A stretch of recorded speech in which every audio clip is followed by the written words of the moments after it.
মুসল্লিবিহীন মসজিদ কিয়ামতের লক্ষণ বলে মন্তব্য ধর্মোপদেষ্টার। বৈষম্য বিরোধী ছাত্র আন্দোলন থেকে ২৮ জনের পদত্যাগ। তিস্তা নদী রক্ষা আন্দোলনে মানুষের ঢল। রংপুরে কাউনিয়া পয়েন্টে কর্মসূচির উদ্বোধন করবেন মির্জা ফখরুল ইসলাম আলমগীর। এবং শিক্ষক সংকট নিরসনে Barishal Sher-e-Bangla medical college complete shutdown ঘোষণা করেছেন শিক্ষার্থীরা। অভিনন্দন ভোরের পাতার সংবাদ সারা দেশে। সাথে আছি আমি ফারজানা ঋতু।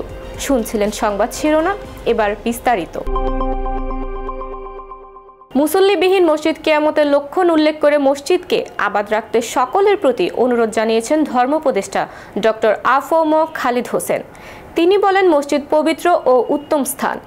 যত বেশি মসজিদ নির্মিত হবে তত বেশি মুসল্লি তৈরি হবে। মানুষ যত বেশি নামাজের দিকে ধাবিত হবে, সমাজ তত বেশি অপরাধ মুক্ত হবে। নামাজ মানুষকে সকল ধরনের গর্হিত কাজ থেকে দূরে রাখে। সোমবার পেকুয়া উপজেলার বারকবাকিয়া বাজারে নবনির্মিত উপজেলা মডেল মসজিদ ও ইসলামিক সাংস্কৃতিক কেন্দ্র উদ্বোধন অনুষ্ঠানে ধর্মোপদেষ্টা এসব কথা বলেন। ডক্টর আ.ফ.ম. খালিদ হোসেন বলেন, ধর্ম অনুশীলনে মানুষের অন্তর পরিচ্ছন্ন হয়। ধর্মীয় ভাবাপন্ন হলে মানুষের মন কলুষ মুক্ত হয়। অনুষ্ঠানের প্রধান অতিথির বক্তৃতায় তিনি এসব কথা বলেন। বৈষম্য বিরোধী ছাত্র আন্দোলনের নতুন কমিটি ঘোষণার একদিনের মধ্যেই ২৮ জন পদত্যাগ করেছেন। একই সঙ্গে কমিটি অবাঞ্ছিত ঘোষণা করা হয়েছে। আগামী ২৪ ঘন্টার মধ্যে এই কমিটি ভেঙে নতুন কমিটি ঘোষণা করার জন্য আলটিমেটাম দিয়েছেন পদত্যাগকারীরা। সোমবার দুপুরে লক্ষ্মীপুর প্রেস ক্লাব মিলনায়তনে সাংবাদিক সম্মেলন করে পদত্যাগ ও আলটিমেটামের বিষয়ে জানান উপজেলার বৈষম্য বিরোধী আন্দোলনকারী ছাত্রদের একাংশ। এ সময় বক্তব্য রাখেন যুগ্ম আহ্বায়ক আব্দুর রহিম আসাদ, যুগ্ম সদস্য সচিব মেহেদী হাসান নীরব, মেহেদী হাসান হাসিব ও মতিউর আরিফ। রবিবার রাতে ৬ মাসের জন্য বৈষম্য বিরোধী ছাত্র আন্দোলনের লক্ষ্মীপুর জেলার ২৩৭ সদস্য বিশিষ্ট একটি কমিটি অনুমোদন দেয় কেন্দ্রীয় কমিটির আহ্বায়ক হাসনাত আবদুল্লাহ ও সদস্য সচিব আরিফ সোহেল। এতে লক্ষ্মীপুর সরকারি কলেজের শিক্ষার্থী আরমান হোসেনকে আহ্বায়ক, প্রেসিডেন্সি ইউনিভার্সিটির শিক্ষার্থী শাহিদুর রহমান রাফিকে সদস্য সচিব, মুখ্য সংগঠক পদে রোকেয়া এন ইসলাম কলেজের শিক্ষার্থী সাইফুল ইসলাম মুরাদ ও মুখপাত্র পদে রওশন জাহান ইস্টার্ন মেডিকেল কলেজের শিক্ষার্থী বায়েজিদ হোসেনকে মনোনীত করা হয়। জাগো বাহে তিস্তা বাঁচাই এই স্লোগানকে সামনে রেখে তিস্তার পানির ন্যায্য হিস্সা আদায় সহ তিস্তা মহাপরিকল্পনা বাস্তবায়নের দাবিতে ২ দিনের কর্মসূচি ঘোষণা করেছে তিস্তা নদী রক্ষা আন্দোলন কমিটি। কর্মসূচি উপলক্ষে রংপুরের গঙ্গাচড়া দ্বিতীয় তিস্তা সেতুর নিচে মানুষের ঢল নেমেছে। সকাল থেকে ৪৮ ঘন্টার অবস্থান কর্মসূচিতে যোগ দিয়েছেন অনেকে। রাত্রিযাপন সহ সেখানে রান্না, লোকসঙ্গীতের আয়োজন করবেন আয়োজকরা। এছাড়াও তিস্তা বাঁচাও নদী বাঁচাও মহাপরিকল্পনা বাস্তবায়ন চাই করতে হবে এমন বিভিন্ন প্লেকার্ড নিয়ে আসছে তারা। তিস্তার পানির ন্যায্য হিস্সা আদায় সহ তিস্তা মহাপরিকল্পনা বাস্তবায়নের দাবিতে ২ দিনের কর্মসূচি ঘোষণা করেছে তিস্তা নদী রক্ষা আন্দোলন কমিটি। রংপুরের কাউনিয়া পয়েন্টে এই কর্মসূচি উদ্বোধন করবেন বিএনপির মহাসচিব মির্জা ফখরুল ইসলাম আলমগীর। আমরা তিস্তা পাড়ের মানুষ কোনো চাষাবাদ করি খাইতে পারতেছি না। এখানে যখন পানি লাগে তখন পানি দেয় না, আর যখন পানি না লাগে তখন পানি দিয়ে ভাসে দেয়, যার জন্য আমাদের দুর্ভিক্ষ। এই দুর্ভিক্ষ আমরা ভারতের দালালি আজ শুনতে চাই না। আমরা এখন এই তিস্তা রুখে দেওয়া ও বাস্তবায়ন করার জন্য এখানে এসেছি। হ্যাঁ, যতক্ষণ পর্যন্ত দাবি দেওয়া মানবে না অতক্ষণ পর্যন্ত আমরা কম্বল সব কিছু নিয়ে আসছি। আমরা দাবি মেনে নিয়ে তারপর যাব। সেন্দুনা ইউনিয়নের বাসীর পক্ষ থেকে আমরা এসেছি এখানে এই কম্বল যে নিয়ে এসেছি। আমাদের এই তিস্তা নদীর বাঁধ হইলে আমার বাপ দাদার জমি, অনেক জমি এই তিস্তা নদীতে আছে। আমরা যতক্ষণ এই তিস্তা নদীর কাজ হবে না অতক্ষণ আমরা এই বাড়িতে ফিরবো না। ১৭ তারিখ ১৮ তারিখ যেভাবে থাকা লাগবে ওভাবে বেডিং পত্র নিয়ে আমরা আসছি। যতক্ষণ পর্যন্ত আমাদের দাবি আদায় হবে না, এই হাতিবান্ধা ব্যারিস্টার রাজীব প্রধান ভাই উনি আমাদেরকে এই হাতিবান্ধা তিস্তা ব্যারেজের এখানে নিয়ে আসছে। আমাদের সমাবেশ চলছে। অতএব যতক্ষণ পর্যন্ত আমাদের দাবি আদায় হবে না অতক্ষণ পর্যন্ত আমাদের কর্মসূচি চলতে থাকবে। আপনারা সকলে অবগত আছেন যে আজকে ১৭ ফেব্রুয়ারি তিস্তা মহাপরিকল্পনা বাস্তবায়নের লক্ষ্যে তিস্তা ব্যারেজের সামনে যে ফাঁকা মাঠটি তিস্তা কর্মসূচির আজকে আমরা ১২টি ইউনিয়নের তথা পাটগ্রাম, পৌর, বাউলা সকল ইউনিয়নের লোকজন আমরা একত্রিত হয়েছি এবং একসাথে আমরা এখানে তিস্তা মহাপরিকল্পনাকে বাস্তবায়নের লক্ষ্যে আজকে এখানে আমরা আন্দোলনে এসেছি। অবশেষে বহুল সমালোচিত বাগেরহাটের মংলা উপজেলার নির্বাহী কর্মকর্তা আফিয়া শারমিনকে বদলি করা হয়েছে।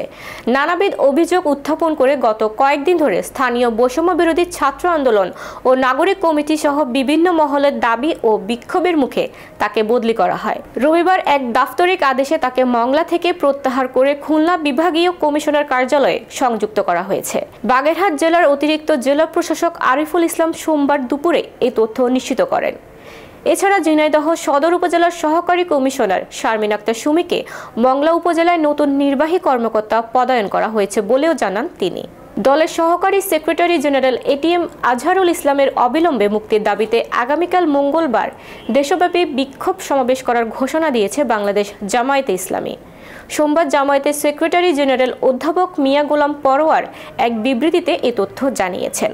বিবৃতিতে তিনি বলেন, আগামীকাল 18 ফেব্রুয়ারি জামায়াতে ইসলামী সহকারী সেক্রেটারি জেনারেল এটিএম আজহারুল ইসলামের অবিলম্বে মুক্তির দাবিতে ঢাকা মহানগরী সহ দেশের সব মহানগরী এবং সব জেলায় শান্তিপূর্ণ বিক্ষোভ সমাবেশ ও মিছিল অনুষ্ঠিত হবে।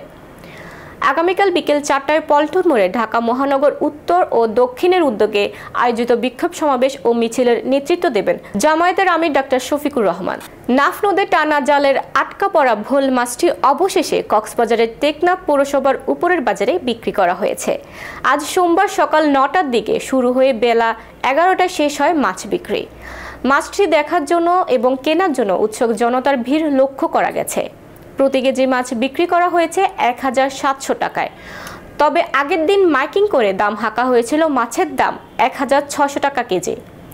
এর আগের দিন কক্সবাজারের টেকনাফ উপজেলার সাবরাং ইউনিয়নের শাহপুরী দ্বীপের নাফ নদের ঘোলারচর এলাকায় ফেলা হয়েছিল টানা জাল।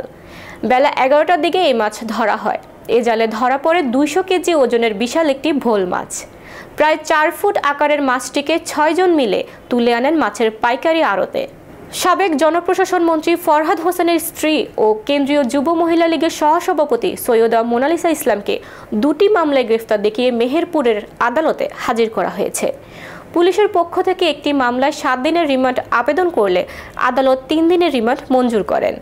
রোববার সন্ধ্যায় ঢাকার ইস্কাটনের একটি বাসা থেকে তাকে গ্রেফতার করে সোমবার সকালে মেহেরপুর আদালতে নিয়ে আসা হয়।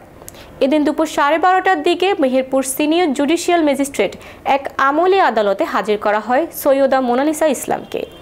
মোনালিসাকে একটি মামলায় গ্রেফতার দেখানো হয় এবং অপর একটি মামলায় 7 দিনের রিমান্ড আবেদন করলে আদালতের বিচারক শারমিন নাহার 3 দিনের রিমান্ড মঞ্জুর করেন। বান্দরবনের লামা থেকে অপহৃত 26 রাবার শ্রমিককে অপহরণের 2 দিন পেরিয়ে গেলেও এখনও মুক্তি দেয়নি সন্ত্রাসীরা। শনিবার গভীর রাতে লামা উপজেলার ফাঁসিয়াখালী ইউনিয়নের মুরুং ঝিরিপাড়া থেকে তাদের অপহরণ করা হয়। তাদেরকে ফোরকান আহমেদ ও শাহজাহানের যৌথ মালিকানাধীন মুরুংছড়ি রাবার বাগান, Nur Mohammad rubber company, Asanullah rubber company, Humayun rubber company, Sonamia rubber company ও আবুল কালাম রাবার কোম্পানি বাগান থেকে অপহরণ করা হয়। পুলিশ ও স্থানীয়রা জানান, শনিবার গভীর রাতে লামা উপজেলার ফাঁসিয়াখালী ইউনিয়নের মুরুং ঝিরিপাড়া থেকে 26 জন রাবার শ্রমিককে অপহরণ করে নিয়ে যায় সন্ত্রাসীরা। তবে কে বা কারা অপহরণের সঙ্গে জড়িত তা না জানলেও ধারণা করা হচ্ছে স্থানীয় কোনো সশস্ত্র গোষ্ঠী অপহরণের সঙ্গে জড়িত। এদিকে খবর পাওয়ার পরপরই পুলিশ, বিজিবি ও সেনাবাহিনীর সদস্যরা তাদের উদ্ধারের অভিযান শুরু করেছে। তাদের পরিবারের কাছ থেকে মুক্তিপণ চাওয়া হয়েছে বলে জানান স্থানীয়রা। পুলিশ 22 শ্রমিক অপহরণের কথা জানলেও স্থানীয়দের মতে সর্বমোট 26 জন অপহরণের শিকার হয়েছেন। এদিকে প্রত্যেকের কাছ থেকে 50,000 করে মুক্তিপণ চাওয়া হয়েছে বলেও জানান স্থানীয়রা। বরিশাল শেরেবাংলা মেডিকেল কলেজ শিক্ষক সংকট নিরসনে কমপ্লিট শাটডাউন ঘোষণা করেছেন শিক্ষার্থীরা। সোমবার সকাল 10টায় কলেজের একাডেমিক ভবনের গেটে কমপ্লিট শাটডাউন ব্যানার টানিয়ে দেয় তারা। শিক্ষার্থীরা জানিয়েছেন, কলেজ প্রতিষ্ঠার পর থেকে একদিনের জন্য শিক্ষকের শতভাগ পদ পূরণ হয়নি। অবসর থেকে শুরু করে বিভিন্ন কারণে শিক্ষক বদলিতে এই সংকট আরও প্রকট হয়ে দেখা দেয়। বিশেষ করে 5 আগস্টের পর 3 বিভাগের বিভাগীয় প্রধানকে সরিয়ে দিলে ওই বিভাগ 3টি একেবারে শিক্ষক শূন্য হয়ে পড়ে। এছাড়া প্রতিটি বিভাগে শিক্ষক সংকট, যার প্রভাব ফেলছে শিক্ষার্থীদের লেখাপড়ায়। তাছাড়া শিক্ষক সংকট নিরসনে শিক্ষার্থীদের পক্ষ থেকে স্বাস্থ্য উপদেষ্টা থেকে শুরু করে মন্ত্রণালয়কে অবহিত করা হলেও আশ্বাস ছাড়া কিছুই পাওয়া যায়নি। এই কারণে আন্দোলনে যেতে বাধ্য হয়েছেন বলে জানান শিক্ষার্থীরা। তারা আরও জানান, বর্তমানে 334 পদের বিপরীতে 173টি পদ শূন্য। যা প্রয়োজনের তুলনায় একেবারে অপ্রতুল, যে কারণে রুটিন মাফিক ক্লাসও হচ্ছে না। সংবাদ শেষ করার আগে শিরোনামগুলো আরও একবার।